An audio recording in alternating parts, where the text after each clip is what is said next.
परमेश्वर का हम धन्यवाद करते हैं और सभी मसीह भाई बहनों को जय मसीह की। आज का दिन यहोवा ने बनाया है, हम उसमें आनंदित हो। मेरे प्यारो, आइए प्रभु का वचन सुने और अपनी सारी चिंता परेशानियों को प्रभु के हाथ में सौंप दीजिए कि आ जाने प्रभु की दया हो और आप वचन सुनते सुनते भले से हो जाए।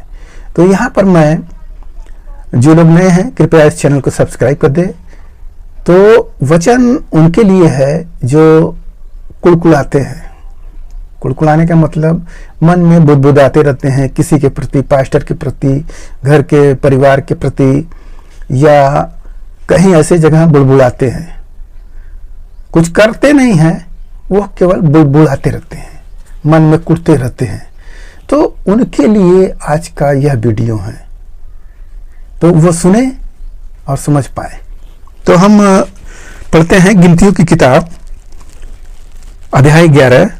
फिर वे लोग बुड़बुड़ाने और यहोवा के सुनते बुरा कहने लगे। तब यहोवा ने सुना और उसका कोप भड़का और यहोवा की आग उसके मध्य में जल उठी और छावनी के किनारे से भस्म करने लगी। हालेलुया।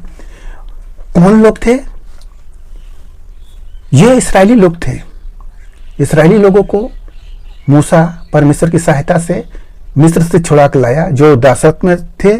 और जब ये लोग जंगल में आते हैं, तो जंगल में आए हैं तो जंगल में आपको घर जैसा खाना नहीं मिलेगा, वैसी व्यवस्था नहीं मिलेगी। आपको जो मिलेगा उसी पर संतोष करना होगा। फिर भी परमेश्वर स्वर्ग से मन्ना गिरा रहे थे और उन लोगों को खिला रहे थे। अब जब लोग यहाँ आ रहे हैं तो ये लोग क्या कह रहे हैं? अरे हम लोग यहाँ प्यासे मर रहे हैं, तो पानी उनको पिलाएं परमेश्वर की सहायता से। फिर उसके बाद ये लोग कह रहे हैं हम यहाँ पर केवल मन्ना ही खा रहे हैं, हमें मांस चाहिए। हमें वहाँ पर रहते तो हमें खीरा, ककड़ी, लहसुन, प्याज सब हम खाते थे, मछली खाते थे, मनमाना खाते थे, हंडियों में पकाया हुआ।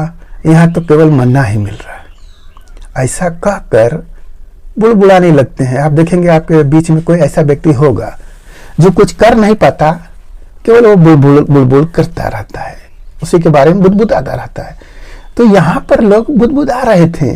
तो जानते हैं परमेश्वर सुनता है। आप जो बोल रहे हैं परमेश्वर सुनता है। और जब परमेश्वर ने सुना तो परमेश्वर का क्रोध भड़का। किसके पर? इस्राएलियों के ऊपर। और जब भड़का तो परमेश्वर आग है और वह आग लग गई उनके मध्य में और जलने लगी। छावनी लगे जलने। जो जितने लोग अपना टेंट लगाए थे, छावनी लगाए थे, सब लगा आग से जलने और लगे चिल्लाने। सब कितने लोग मरने लगे। तब लोग मूसा के पास आकर चिल्लाए और मूसा ने यहोवा से प्रार्थना की। तब वह आग बुझ गई और उस स्थान का नाम तबेरा पड़ा, क्योंकि यहोवा की आग उसमें जल उठी थी। हालेलुया। जब आप गलती कर देते हैं और आपके जीवन में विपत्ति आ जाती है, जैसे उन्होंने गलती की, विपत्ति आ गई, तब एक पास्टर ही है जो आपको बचाएगा। और वह पास्टर आता है, परमेश्वर से प्रार्थना करता है, तब परमेश्वर की आग बुझती है। फिर भी आग में कितने लोग झुलस कर चले गए। मेरे प्यारों, यहाँ इस वचन से हम सीखते हैं कि परमेश्वर के सामने हमें नम्रता के साथ, दीनता के साथ, धीरज के साथ, शांत रहकर हमें इंतजार करना चाहिए। ऐसा नहीं कि चर्च में हम किसी पास्टर को बुलबुलाए, किसी विश्वासी को बुलबुलाए या स्वयं प्रभु को ही कहे। ऐसा नहीं करना चाहिए कि हम यीशु मसीह में धना दिन हो गया है, काम मिल रहा है हमको, यहाँ तो कुछ भी नहीं है, अब हम नहीं आएंगे, हम इस इतवार को आए उस इतवार को नहीं आएंगे। ऐसा नहीं बोलना चाहिए मेरे प्यारों, क्योंकि जिंदा खुदा है, वह प्रभु जीवित है, आपकी बातों को सुन रहा है, वह आपको देगा अपने उचित समय पर। जो कुछ भी चाहिए आपको वह देगा, परंतु अपने उचित समय पर। ऐसा नहीं है। आप शांत रहिए, नहीं तो परमेश्वर के क्रोध से कोई बच नहीं पाएगा। हालेलुया।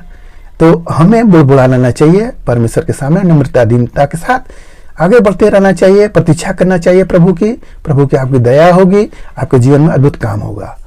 आइए आपके लिए हम प्रार्थना करें। जो कोई भी वचन मिला उस पर ध्यान करिएगा।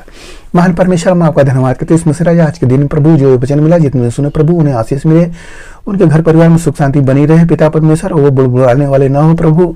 हालेलुया। वो मन में शांति बनाए पिता, धीरज धरे पिता, आपकी ओर आशा लगाए रहे। धन्यवाद करते प्रभु, उनको ऐसा ही होने दे। धन्यवाद करते प्रार्थना यीशु मसीह के नाम में, आमीन।